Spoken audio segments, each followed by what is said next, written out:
മനോജിനെ വിളിച്ചിട്ട് കിട്ടുന്നില്ലല്ലോ.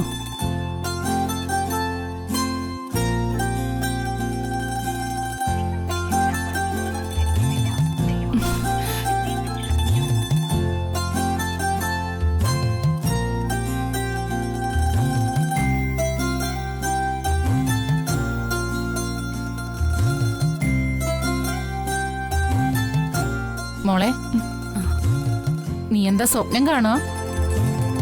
സ്വപ്നം കാണാൻ പറ്റിയ വീടല്ലേ ഇത്? ഇവിടെ ഇരുന്ന് മനുഷ്യന് ഭ്രാന്ത് പിടിക്കും. അമ്മയോട് ഞാനൊരു കാര്യം പറഞ്ഞിട്ട് അമ്മ ഇത് അച്ഛനോട് പറഞ്ഞില്ലല്ലോ. എന്ത് കാര്യം? അപ്പൊ അത് മറന്നോ? മനോജിന്റെ കാര്യമാ. ഓ, മനോജിന്റെ കാര്യമാണോ?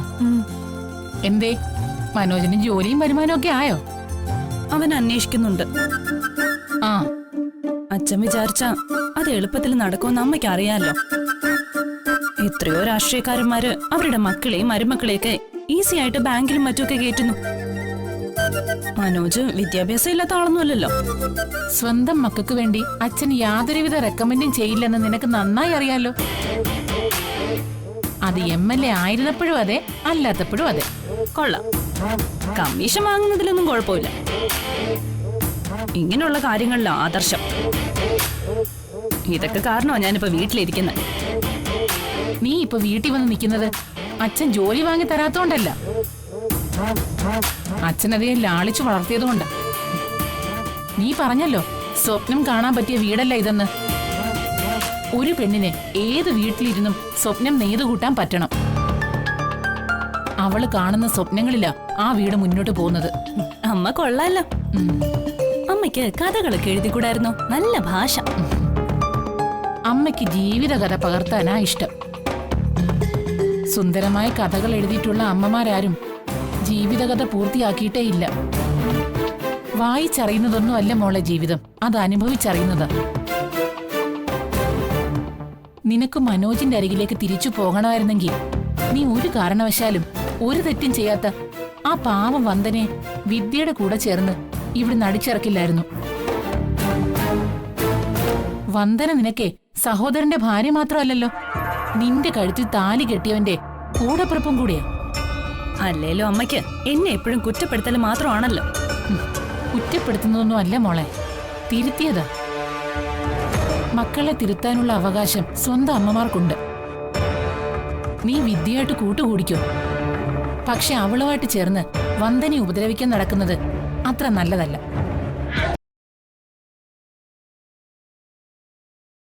എന്താ അമ്മേ, എന്റെ കാര്യം വല്ലതും പറഞ്ഞോ? ആ പറഞ്ഞു, പക്ഷെ ഒന്നുമില്ല. കൂട്ടുകെട്ട് നന്നല്ലെങ്കിൽ പിഴച്ചു പോവും, അതാ പറഞ്ഞ്. അമ്മ നല്ല ചൂടിലാണല്ലോ. ഓ, ഉപദേശം. ഓ, അതൊക്കെ വിട്. ഞാനൊരു സന്തോഷ വാർത്ത പറയാനാ വന്നത്. എന്താ വിദ്യാർത്ഥി? ഞാൻ വിളിച്ചു. ആരെ? അപ്പച്ചി, ആനന്ദവല്ലി അപ്പച്ചി. എന്നിട്ട് അപ്പച്ചി വരുന്നുണ്ട്. സത്യമാണോ? സത്യം. അതെ, ആനമുറ്റത്ത് ആനന്ദവല്ലി അപ്പച്ചി എത്തുന്നു. എങ്കിലിവിടെ പലതും നടക്കും. ആ തറവാട്ടില് 6 ആനയുണ്ടായിരുന്നു. കൂട്ടത്തിലൊരു പിടിയാനി. പിടിയാനിക്ക് അപ്പച്ചിയുടെ പേരാ ആനന്ദവല്ലി. ആ ആന തറവാട്ടിലെ 7 ജോലിക്കാരെയാ ചവിട്ടി കൊന്നത്. എല്ലാവർക്കും ഇന്നും പേടിയാ ആ ആനയെ. അതുപോലെ അപ്പച്ചിയെ.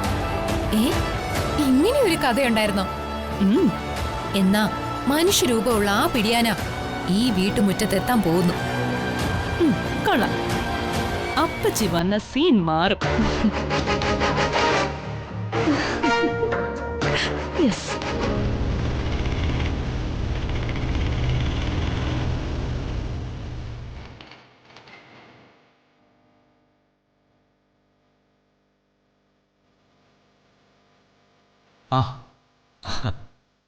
ആണോ?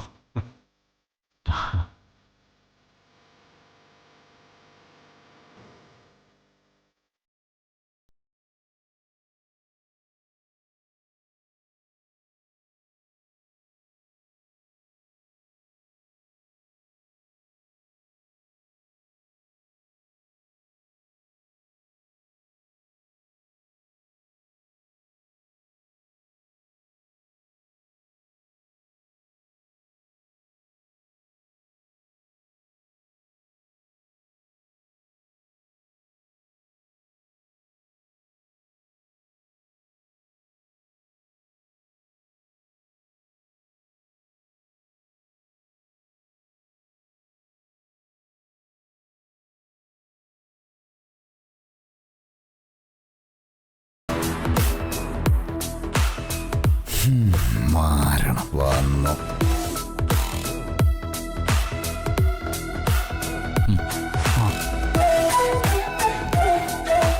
അച്ഛാ, നമസ്കാരം കുറുപ്പ് സാറേ. ഓ, വരൂ വച്ചിരിക്കുന്നു.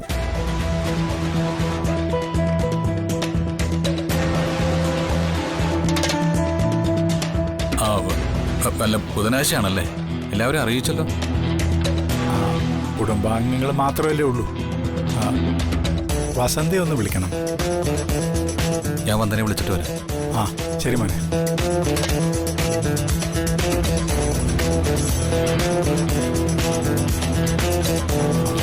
കുഴപ്പം സാറേ.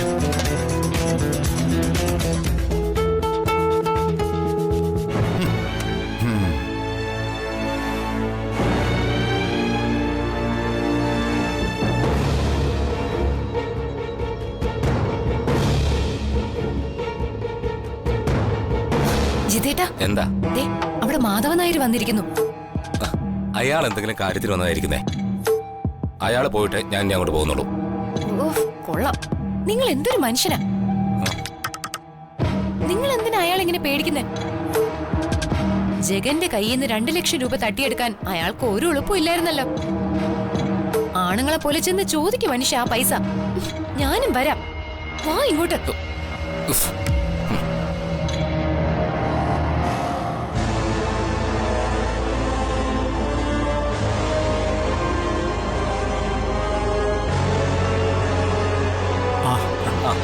എപ്പോ എത്തി? ഞാനിപ്പോ വന്നേ ഉള്ളൂ മോനെ.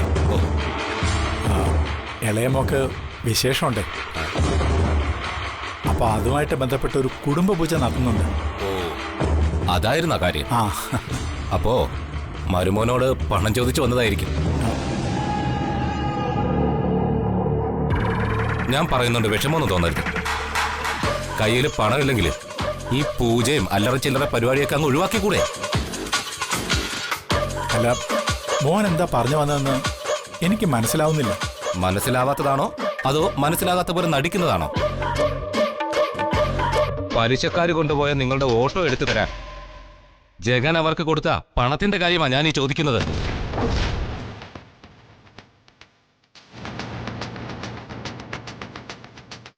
അത് എപ്പ എനിക്ക് തരും? അച്ഛന് കൊടുക്കാൻ ഒരു കോൺട്രാക്ടർ കൊണ്ടുവന്ന പണമാ അവനെടുത്ത് ഓട്ടോയ്ക്ക് അടച്ചത്.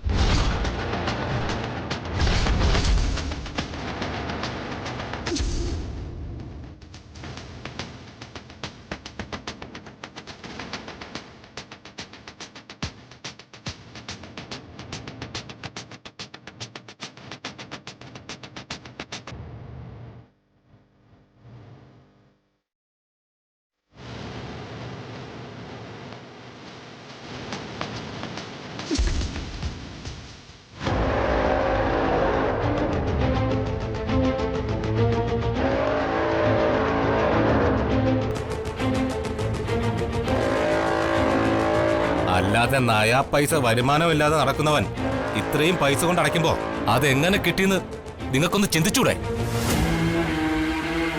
അപ്പോ നിങ്ങൾക്ക് അതൊന്നുമല്ല പ്രശ്നം. കട്ടിട്ടാണെങ്കിലും മോഷ്ടിച്ചിട്ടാണെങ്കിലും കാര്യം നടക്കണം. മോനെ, അല്ല, ഇതൊന്നും ഞാൻ അറിഞ്ഞിട്ടില്ല. അല്ലേലും ഇവിടെ നടക്കുന്നതൊന്നും അറിയാതിരിക്കുന്നതാ ഏറ്റവും നല്ലത്. നിങ്ങളുടെ പുന്നാര മോളില്ലേ വന്ദന, അവൾ അച്ഛന് പാലില് വിഷം കലർത്തി കൊടുത്തു.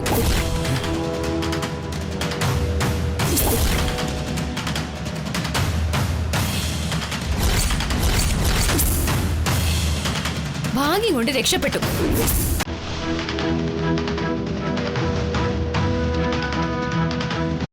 എന്റെ അച്ഛനെ വിഷം കൊടുത്ത് കൊല്ലാൻ നോക്കിയോളാ നിങ്ങളുടെ മോള്.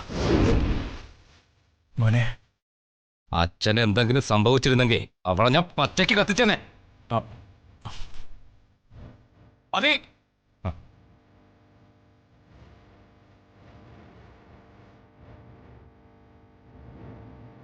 ഒരു കള്ളം 100 തവണ പറഞ്ഞെന്ന് വെച്ച് അത് സത്യമാവില്ല.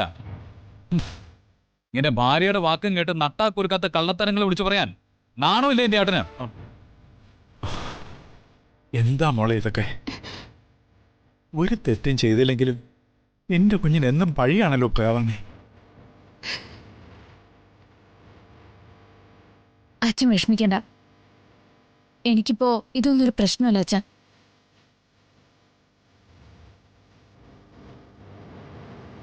ഇല്ലാത്തതും പൊല്ലാത്തതും കേട്ടും അനുഭവിച്ചും ഇപ്പോ അതൊരു ശീലമായി മാറി.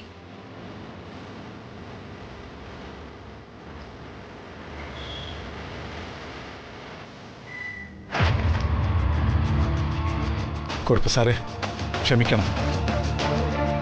ജയകൻ എൻ്റെ ഓട്ടോ തിരികെ എടുത്ത് തന്നത് കുറുപ്പ് സാറിൻ്റെ പൈസ എടുത്ത് മറിച്ചിട്ടാണെന്ന് ഞാൻ അറിഞ്ഞില്ല.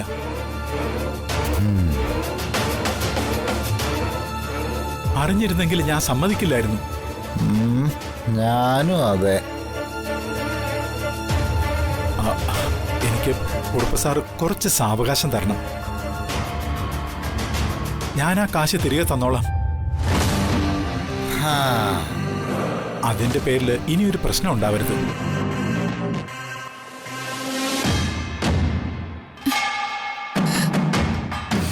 നമസ്കാരം. ആ, അതൊക്കെ കഴിഞ്ഞ കാര്യങ്ങളല്ലേ. മോളെ, നീ അച്ഛന് ചായ കൊടുക്ക. അയ്യോ വേണ്ട, ഒന്നും വേണ്ട. പേടിക്കാതെ കുടിക്കാം. ഞങ്ങൾ ആരും ആർക്കും വിഷം കലർത്തി കൊടുക്കാറൊന്നും ഇല്ല. എന്റെ മോള് അത് ചെയ്യില്ല.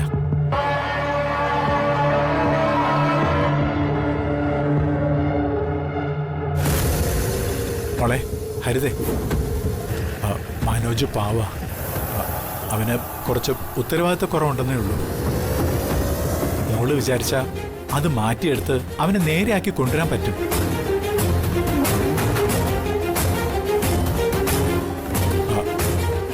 പരസ്പരമുള്ള വിട്ടുവീഴ്ചയാണ് മോളെ കുടുംബജീവിതത്തിന്റെ അടിസ്ഥാനം.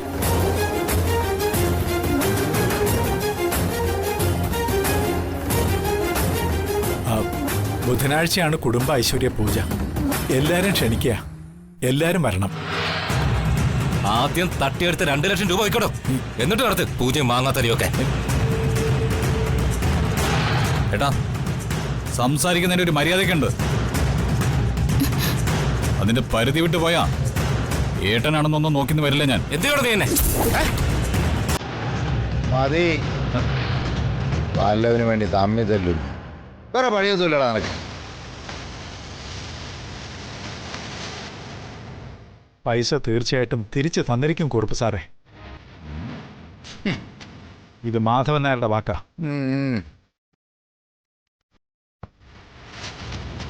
പോട്ടെ.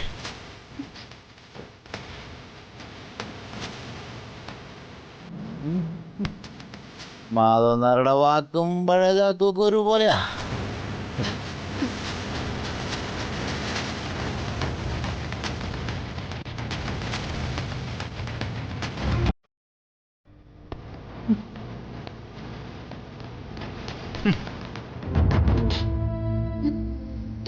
അച്ഛാ,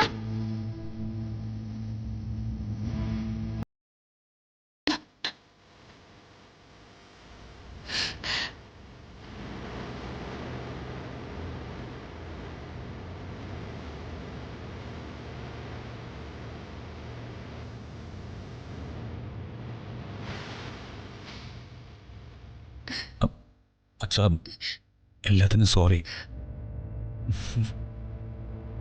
മോനെ, നിന്റെ നല്ല മനസ്സ് കാണാഞ്ഞിട്ടല്ല. ഇത് വേണ്ടിയിരുന്നില്ല.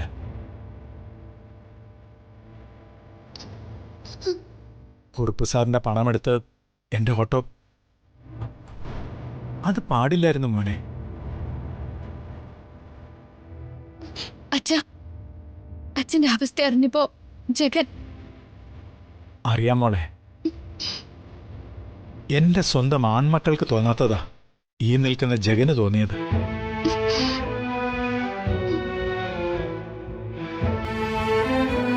ഇതുപോലൊരു മോനെ ഭർത്താവായിട്ട് കിട്ടണമെങ്കിൽ പുണ്യം ചെയ്യണം മോളെ. അത്ര നല്ല മനസ്സായവന്. അച്ഛാ, ഞാൻ അച്ഛനെ വിളിച്ച് അകത്തേക്ക് കയറ്റി അവഹേളിക്കാൻ നിർത്തി കൊടുത്തതാണോ നല്ല മനസ്സ്?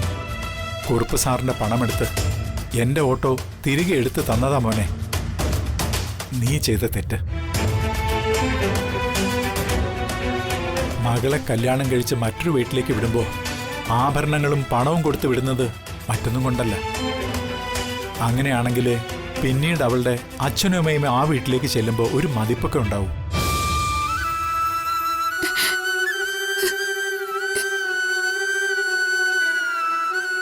ധർമ്മക്കെട്ട് കെട്ടിക്കൊണ്ടുവന്ന മരുമോളുടെ അച്ഛന് ഇത്രയൊക്കെ മാന്യത കിട്ടൂ. അച്ഛാ, മോന്റെ കയ്യിൽ വരുമാനമൊന്നും ഇല്ലെന്ന് അറിയാവുന്ന ഞാൻ മോന്റെ സഹായം സ്വീകരിക്കാൻ പാടില്ലായിരുന്നു. അച്ഛാ, എൻ്റെ അച്ഛൻ്റെ പണമാ,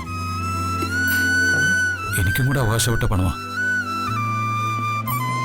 ആ പണം ഞാനൊരു കാര്യത്തിനെടുത്ത് ചെലവാക്കിയെന്ന് വെച്ച് അതത്ര തെറ്റാണെന്നൊന്നും എനിക്ക് തോന്നുന്നില്ല.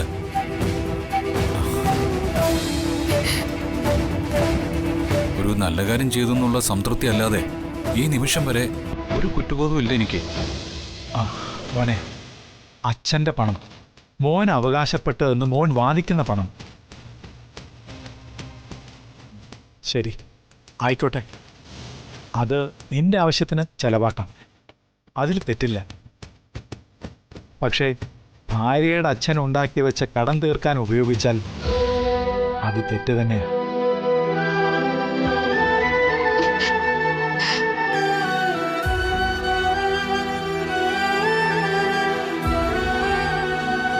ജിതേന്ദ്രൻ ചോദിച്ചതുപോലെ ഈ പണം എവിടുന്ന് കിട്ടിയെന്ന് ഞാൻ തിരക്കണമായിരുന്നു.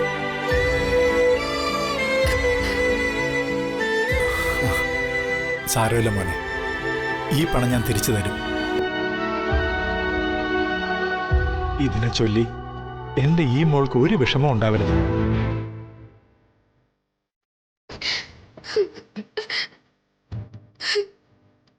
ഒരു ആയുസ് മുഴുവൻ അനുഭവിക്കാനുള്ളതെല്ലാം അനുഭവിച്ച് നിൽക്കുന്നവളാ എൻ്റെ മോള്.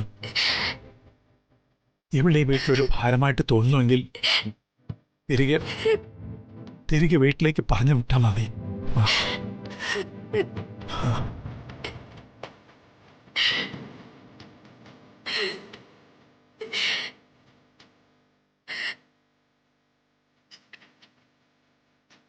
അച്ഛാ,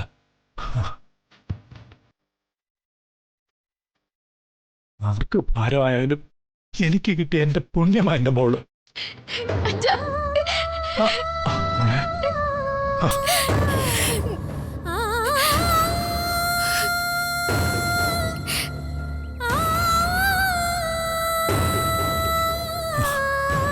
കരയരുത്. ഇല്ല അച്ഛാ, ഞാൻ കരയില്ല.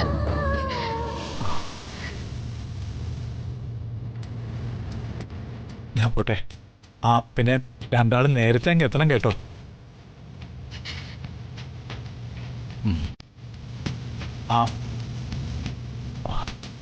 ഓട്ടക്കാലിനേക്ക് മകളെ കെട്ടിച്ചു കൊടുത്തതിൽ കുറ്റബോധമുണ്ടോ അച്ഛന്?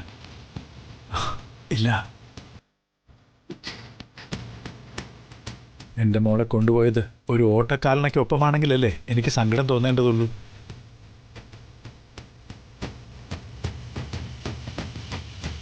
നിന്റെ കഴുത്തിൽ താലി കെട്ടിയവൻ തങ്കമാ.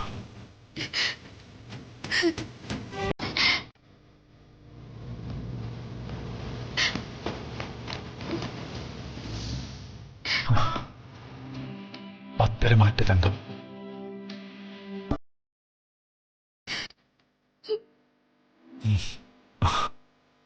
ശരി.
അവിടെ നടന്നൊന്നും തൽക്കാലം ചന്ദ്രിക അറിയണ്ട. പാവം, അതാവും അവൾക്ക് അടുത്ത സങ്കടത്തിന് കാരണം. ജീവിതമാവുമ്പോൾ ചിലപ്പോഴൊക്കെ അഭിനയിക്കേണ്ടിയും വരും.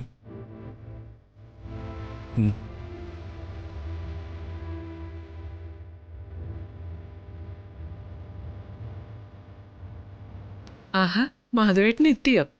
പോയിട്ട് എന്തായി മാധവേട്ട? എന്താ കുറുപ്പ് അച്ഛനെ കടിച്ചു കയറാൻ വന്നതാണ്. അതാണ് അവിടെ എപ്പോഴും നടക്കുന്നത്.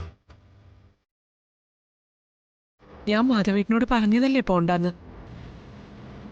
എന്തിനാ മാധവേട്ട എപ്പോഴും പോയി അപമാനം ഏറ്റുവാങ്ങുന്നത്? മക്കൾക്ക് വേണ്ടിയാണെങ്കിലും കുടുംബത്തിന് വേണ്ടിയാണെങ്കിലും ഇനി അത് വേണ്ട മാധവേട്ട. അത് തന്നെ അച്ഛാ എനിക്കും പറയാനുള്ളത്. എന്നാ നിങ്ങൾ വിചാരിക്കുന്ന പോലൊന്നും അല്ല കാര്യങ്ങൾ.